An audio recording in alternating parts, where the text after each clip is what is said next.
Hello friends, അപ്പോൾ ഇന്ന് ഞാൻ വന്നിട്ടുള്ളത് ഉള്ളിലൊക്കെ നല്ല സോഫ്റ്റും ജ്യൂസിയും ഒക്കെ ആയിട്ട് മസാലയൊക്കെ പിടിച്ച് പുറത്തൊക്കെ നല്ല ക്രിസ്പി ആയിട്ടുള്ളൊരു ചിക്കൻ ഫ്രൈഡ് റെസിപ്പി ആയിട്ടാണ് കേട്ടോ.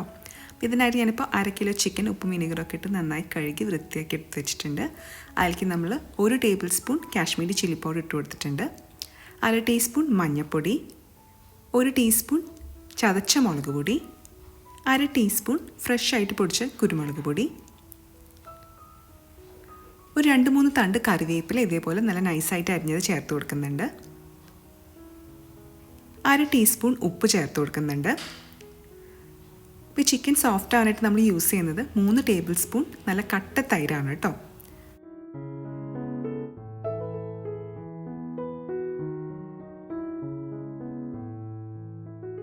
ഇനി ഇതിലേക്ക് 1 ടീസ്പൂൺ വെളിച്ചെണ്ണ ചേർത്ത് കൊടുക്കുകയാണ്. പിന്നെ 1 ടീസ്പൂൺ ഇഞ്ചി വെളുത്തുള്ളി പേസ്റ്റും കൂടി ചേർത്തിട്ട് നമുക്ക് നല്ല പോലെ ഇതൊന്ന് മിക്സ് ചെയ്തെടുക്കണം.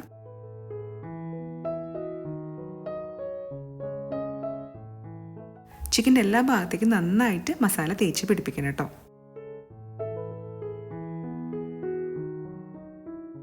ഇനി നമുക്കിത് ഒരു ക്ലിംഗ് ഫിലിം വെച്ച് റാപ്പ് ചെയ്തിട്ട് 1 മണിക്കൂർ ഫ്രിഡ്ജിലൊന്ന് വയ്ക്കാം മാരിനേറ്റ് ചെയ്യാനായിട്ട്. ഇനി നമുക്കൊരു പാൻ അടുപ്പത്തേക്ക് വയ്ക്കാം. അതിലേക്കൊരു 2-3 ടേബിൾ സ്പൂൺ വെളിച്ചെണ്ണ ചേർത്ത് കൊടുക്കാം. വെളിച്ചെണ്ണ ചൂടായി വരുമ്പോൾ നമുക്ക് ചിക്കൻ പീസൊക്കെ ഓരോന്നായിട്ട് ഇങ്ങനെ വെച്ച് കൊടുക്കാം. ഒരു മീഡിയം ടു ലോ ഫ്ലെയിമിൽ വെച്ചിട്ട് വേണം നമ്മൾ ചിക്കൻ ഫ്രൈ ചെയ്തെടുക്കാനായിട്ട്.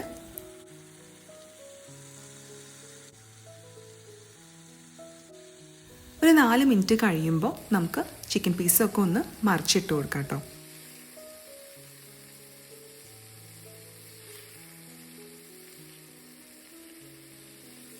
അപ്പോൾ അടുത്ത സൈഡും ഇതേപോലെ തന്നെ നമുക്കൊരു 4 മിനിറ്റ് ഫ്രൈ ചെയ്തെടുക്കാം.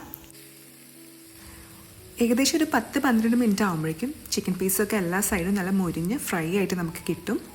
അപ്പോൾ അതുവരെ നമുക്ക് ഇതൊന്ന് തിരിച്ചും മറിച്ചിട്ടിട്ട് ഫ്രൈ ചെയ്തെടുക്കാം. ഇപ്പോൾ നമ്മുടെ ചിക്കൻ പീസൊക്കെ എല്ലാ ഭാഗത്തും നന്നായിട്ട് ഫ്രൈ ആയി വന്നിട്ടുണ്ട്. അപ്പോൾ ചിക്കൻ ഫ്രൈ ചെയ്യുമ്പോൾ ഈ ഒരു രീതിയിലൊന്ന് ട്രൈ ചെയ്ത് നോക്കൂ കേട്ടോ. നല്ല സോഫ്റ്റ് ആയിരിക്കും ചിക്കൻ, നല്ല ടേസ്റ്റുമാണ്, ഉള്ളിലൊക്കെ നന്നായി മസാലയൊക്കെ പിടിച്ചിട്ട്. അപ്പോൾ ഉണ്ടാക്കി നോക്കിയിട്ട് ഇഷ്ടമാവുകയാണെങ്കിൽ നമ്മുടെ ചാനൽ സബ്സ്ക്രൈബ് ചെയ്യാൻ മറക്കരുത് കേട്ടോ. Thank you for watching. By.